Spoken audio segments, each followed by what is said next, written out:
and get your joy up. Embrace this brand new day. Let light and love fill you up. Get your morning cup of Jubilee. So much goodness waiting, so much overflow. All this anticipation. Morning cup of Jubilee. Faith, love, and joy, the equation. Feeding your soul, you're amazing. Daily you're celebrating. Morning cup of Jubilee. Good morning. You have tuned in to Morning Cup of Jubilee. I am your beloved host, Jubilee, and I hope that you are ready for the play of the day. Today's play of the day is special because it's unreleased music from yours truly, a little song I've been working on called Pain Wrapped in Gold, and I really wanted to give you a sneak peek, so here we go. Life can be pain wrapped in gold. Sometimes I don't know just which way to go. In the middle of trouble, I still gotta smile. And after a while, it's all gonna work out. I'ma make it pain wrapped in gold. Sometimes I don't know just which way to go. In the middle of trouble, I still gotta smile. And after a while, it's all gonna work out. I'ma make it. Half the time I wanna give up, hurts too bad inside. I don't see no silver lining through all these tears I'm crying. Hard to believe I'm here again. Uncertainty, when does it end? Life can be pain wrapped in gold. Sometimes I don't know just which way to go. In the middle of trouble, I still gotta smile. And after a while, it's all gonna work out. I'ma make it pain wrapped in gold. Sometimes I don't know just which way to go. In the middle of trouble, I still gotta smile. And after a while, it's all gonna work out. I'ma make it. People always say it'll all work out. When the road gets rough, seems there's no way out. Every day's a struggle to survive. Trying to keep my head up and stay alive. Life can be pain wrapped in gold. Sometimes I don't know just which way to go. In the middle of trouble, I still gotta smile. And after a while, it's all gonna work out. I'ma make it pain wrapped in gold. Sometimes I don't know just which way to go. In the middle of trouble, I still gotta smile. And after a while, it's all gonna work out. I'ma make it. I know it's hard to keep believing. Trying to figure out all the reasons. Not trying to minimize all the pain you feel inside. Just hoping that you won't let darkness take away your life. Life can be pain wrapped in gold. Sometimes I don't know just which way to go. In the middle of trouble, I still gotta smile. Gotta smile. It's all gonna work out. I'ma make it pain wrapped in gold. Sometimes I don't know just which way to go. In the middle of trouble, I still gotta smile. And after a while, it's all gonna work out. I'm gonna make it, yeah. I'm gonna make it, yeah. I'm gonna make it, yeah. We gon' make it, yeah. We gon' make it, yeah. Pain wrapped in gold. Pain wrapped in gold. Something like that. That was Pain Wrapped in Gold. Okay, I really hope that y'all enjoyed that. You know, I wrote it just a couple months ago, and it really is just a reminder that life can be filled with both beauty and pain, moments of hope, moments of hopelessness, but God delivers us out of them all, right? It works out for our good, some kind of way, some kind of how, and I promise you that's all I wanted to remind you. through that song. So I hope you liked it. I still got to go back in. That's like a really rough draft of it, but I'm going to go back in and put some more finishing touches to it. But there you have it. And maybe I might get an album in 2026. We'll see. All right. But again, you have just tuned in to Morning Cup of Jubilee. Again, I'm your host, Jubilee. And before we get into today's sip of inspiration, I want to dedicate today's episode to Paris. Paris was my performance coach when I was a part of the vocal boot camp that I took part of through the Voice Box by way of the illustrious Akela Dixon. And what a life force, like what a light and a life force. And Paris sent me a message last night that reminded me of why he's so special, right? He just knows like when I need that encouragement, since I just need to hear, like just out the blue, hey, you're going in the right direction, right? The world needs what you have. Like I spend a lot of my days and nights, right, pouring into other people, and because I want people to know, hey, you know, you are on this earth for a reason. You have a purpose. God has a plan for you. Come on and pour out what He's placed in you, because we all need it. And so last night I was a recipient of that, and I think that's just so dope. So I love you, Paris. Thank you for always encouraging me. Thank you for causing me to even believe in myself more than I did, right? And I pretty much feel like, all right, I believed in myself, but like I've come across some people in the past 5 to 7 years that have really helped me level up in my self-esteem department as it relates to just me being a human, but also as an artist and honoring my voice and all of the things that it can do and can communicate. And so I love you, Paris. All right. Guess what? It's time for today's sip of inspiration. And the title of today's episode is No Parking in the Lane of Doubt. Does that sound spicy? Because if it does, I mean for it to sound a little spicy. No parking in the lane of doubt. Okay. Now we got about 43 more days. 43 more days. We're 43 days away from December 31st. And this is the stretch of the year where things could feel tempting to slow down, tempting to let go, give up, second guess, or even question whether the things that you've prayed for are still possible, whether or not they're still on the way. I'm telling you, yes, they are. Okay. I'm not exactly sure when, but I know that they're coming. Okay. So today's message is simple. You can drive through doubt, but baby, don't you park there.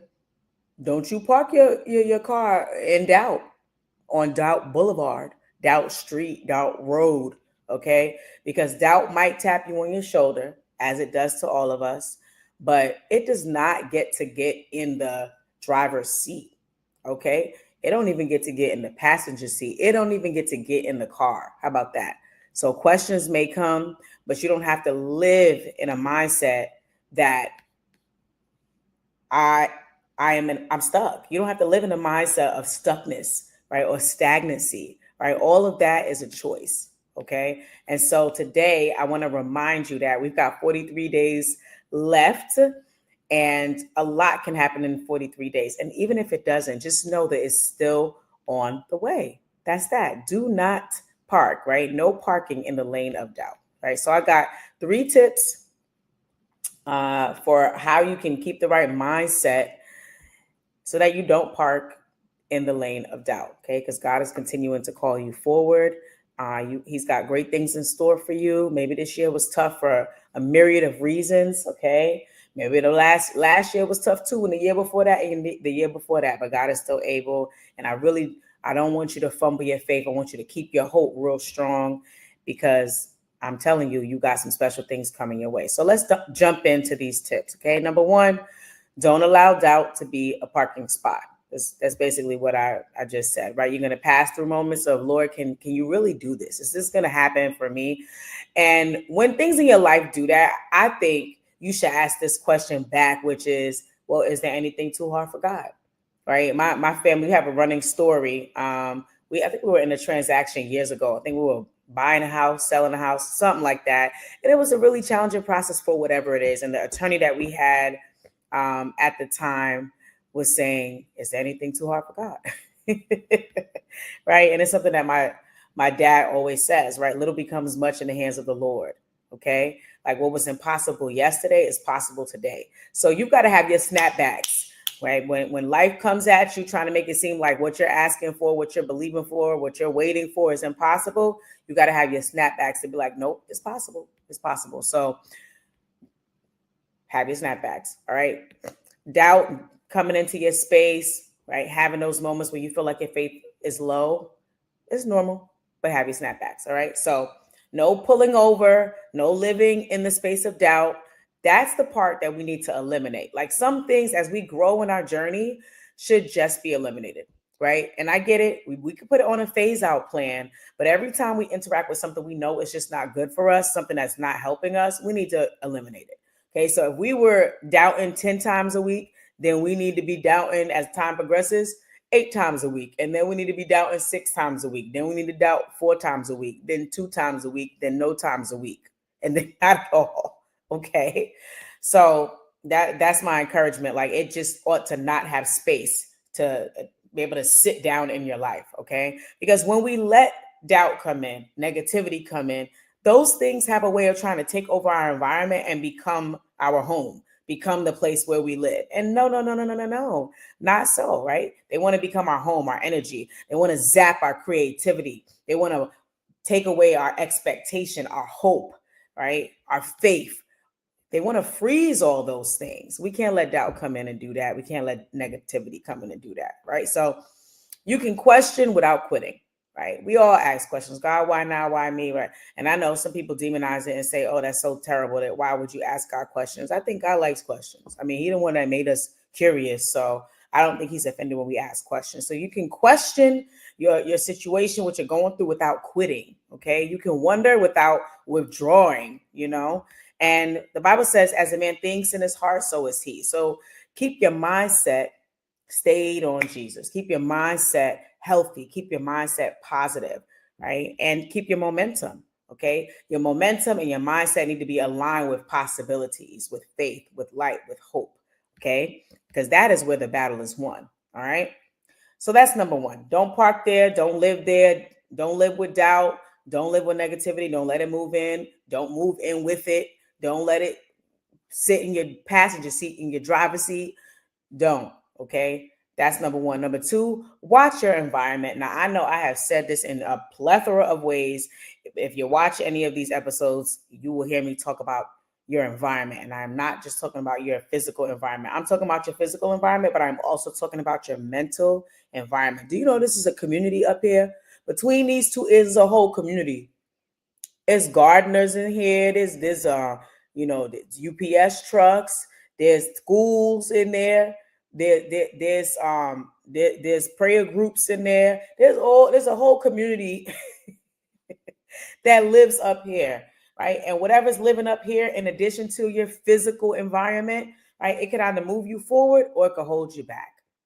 Pay attention. Watch your environment. We in the home stretch.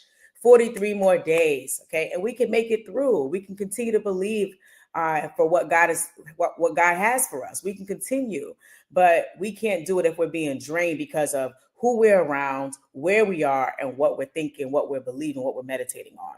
If it's not aligned with purpose, if it's not aligned with faith, if it's not aligned with hope, we don't stand a chance. We can't win the battle there, right? So yes, it matters, okay? It can move you forward or hold you back.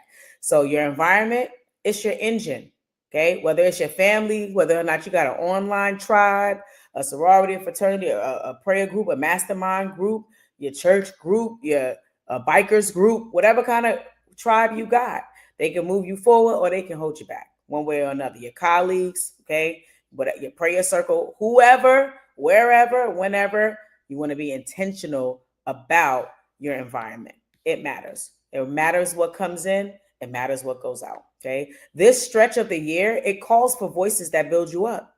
It calls for voices that when you're at that 9th push-up and you got one more to go because you got a set of 10, they're going to help you make it to that 10th push-up. Because you know that knife one. Now we be feeling good. Push up number 3, we like, yes. How you like me now? To Dow. How you like me now? And when you get to the knife one, this is it, the world is ending. The world is ending. Why hath thou forsaken me, O Jehovah? Because I can't do one more. I don't have one more. I have no more. Right. And so we know that that's real. You need the voices around you, the community around you, the community within you to have those voices that build you up, not break you down, right? Encourage you, not discourage you. Okay. And so sometimes the most faithful thing you can do is exit a space that drains you.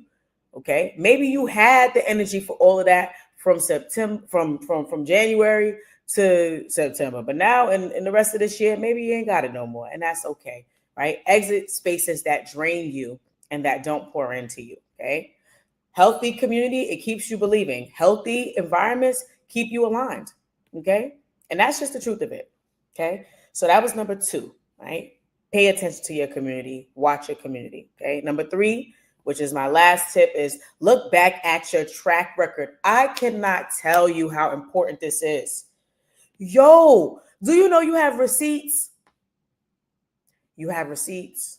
And I'm not talking about them dried up ones that you got from Walmart, you know, or when you went to the supermarket. Okay. No, you have a track record. You got proof that cannot be denied that you've won some battles, right? By the grace of God, you've won some battles. By the grace of God, you have accomplished some things. By the grace of God, you beat that illness. By the grace of God, that relationship was repaired. By the grace of God, you got that job. By the grace of God, you're healed. By the grace of God, you got out that abusive relationship. By the grace of God, you took that trip you always wanted to take. By the grace of God, you released that book. You started that business. By the grace of God, you got proof. So where is it at? And why are you not pulling up your own receipts? See, the world be like, make sure you have your receipts because you want to tell the people where you've been and where you've been. And that's good. But baby, what about using your receipts for your own self? This is the receipts that we're collecting. That's not for the world and for everybody else so we can prove to the people what we can do. And I've been on this. I've been doing this. Baby, that's not. What about you pulling your own receipts for you? Proof that you can't deny about what God has done in your life. Proof that you can't deny about how far you've come. Proof that you can't deny that you've done some things. You got some things under your belt. You said yes to yourself. You started something and you finished it and you got proof. Go back and look at them pictures. Find them old photo albums. Go in your phone and scroll back to 2010. You know you got all them daggone pictures in your phone. Anyway, ain't delete none of them. Go back. Go back and look at the track record. The last time when you didn't have a job and you were trusting that God would provide one for you and he did. Go back and look at your receipts. Go back and look at your track record. It's proof you can't deny. And this is not for anybody externally. This is for you. How do I do this? I listen to my music. Okay. Yesterday I was listening to Layla Hathaway. I really love Layla Hathaway. Okay. And sometimes, listening to other people's journey, story, art, okay, it inspires, right? Most times that's where I get a lot of inspiration from. But listening to her and how she interprets, music and how she communicates and storytells and all of that inspired me to be like, well, you know what? Now I want to hear some It's Jubilee. And so it's been about a year since I released the It's Jubilee live experience. And I've got so much good feedback around that, even though I did covers and I did some originals. But the whole point was I started it and I finished it. And now I'm back in the studio. So It's Jubilee live experience is proof I can't deny. I started and I finished it. By the grace of God, he allowed me to work with a bunch of talented musicians. Right? Dan Whitley came in like, let's do it, sis. Right? Helped to produce the entire experience, right? Worked with New Gold Studio. Like God put all these things together. Okay. Brandon Watts, crazy producer, crazy musician. Okay. Charles Johnson III on keys, helped to produce, right? Like I got more proof. Want to know more proof? Morning Cup of Jubilee. This been in the making for the past 2-3 years. Had work with somebody, didn't happen. Work with somebody, didn't happen, right? Then finally, all the pieces got put together, and here we are. That song that you listen to every single week is proof you can't deny. Proof I can't deny. Why? Because when I was like, Lord, please, I really want to do this. I know you placed it on my heart. Please align me with the people who can see this vision and help me bring it to fruition. And bingo, bango, here we are. Here we are. That song that you listen to every episode, I wrote it, I sang it, and Charles Johnson III helped me to produce it and made the music for it. Come on. Okay. So what all I'm trying to say is if you look closely at your own life, you ain't even got to look that far back. You can find your own receipts for you. Okay. And I really want you to do that. Go back and look at old pictures, videos, text messages on the good side. Now, I'm not talking about no trifling messages from your ex that pissed you off. I ain't talking about those. But like the things that you know are going to be uplifting, like, yeah, I did do that. Yeah, I did plan that. Yeah, I did execute that. Yeah, God did do that. Yeah, you know what? Because sometimes we do get a little amnesia. Okay. That's all I'm saying. Right. So before you doubt what God can do next, remember what he's already done. Go back and listen to the songs you created, to the experiences that you've had, to the healing that you received, okay? To the business deals that you closed, to the new things that you tried, to the gifts that you tapped into, to the conversations that you had, the difficult ones that you had, okay? Go back, right? And so that's the final one. I just want you to know the moments you didn't think you'd get through, you got through it, okay? And I will say one more thing, like, I'm not saying that people weren't speaking negatively. You didn't have naysayers. Of course I did. People spoke negatively, right? I was married when I started, putting out music. That was terrible, right? Like at that point in my marriage, right? But like, yes, people spoke negatively. Some people misjudged me. People use metrics that I was never meant to measure myself by, right? Oh, you don't sing like that. You can't riff like that. Oh, you write great, but you're not this, you're not that. Oh, you're in your late 30s, now you're in your 40s, you're too old. I mean, people have all sorts of things to say, but baby, I kept singing. God kept aligning me with people who saw what he placed in me, who saw me as a human being and as an artist. And that community, they kept on pouring into me. My family, my village kept on pouring on into me. And here I am, right? I kept singing, kept writing, kept showing up. And so my metrics are not any of those things that those people try to place on me. Those metrics that they use would usually put me in a place of doubt because it's like, I don't think I can accomplish that, right? But one, I had to deal with how I saw myself and my own self-esteem, but also two, I had to realize that those are not my metrics. Those are not the things that are most important to me. Yeah, one day I will win some Grammys, right? But that's not my metric. My metric is, have I been obedient to God? Am I putting out into the world what he is inspiring me and laying on my heart to put out into the world, right? Because I know as God is blessing me, I'm blessed to be a blessing. So I'm going to put out what he placed in my heart into the world so it can be a blessing to someone else. That's it. That's my metric. Did I do that? If I did that, that's the beginning and the end of it. The rest, God will add to it. And that's it, right? So I keep on aligning with what God has put inside of me, and that's that. So I'll close by saying this, right? Your own history is evidence that you have been chosen. It's evidence that you have been carried. It's evidence that you've been covered. It's evidence that you've been called. Let that fuel your belief now. Let that fuel your belief now. Okay. I want to thank you so much for tuning in to Morning Cup of Jubilee, where every drop uplifts, inspires, and restores. I want you to share this episode with someone who you think really needs to hear it. And I want you to come back next week, 7:30 a.m. All right. And I'll see you next time. Bye.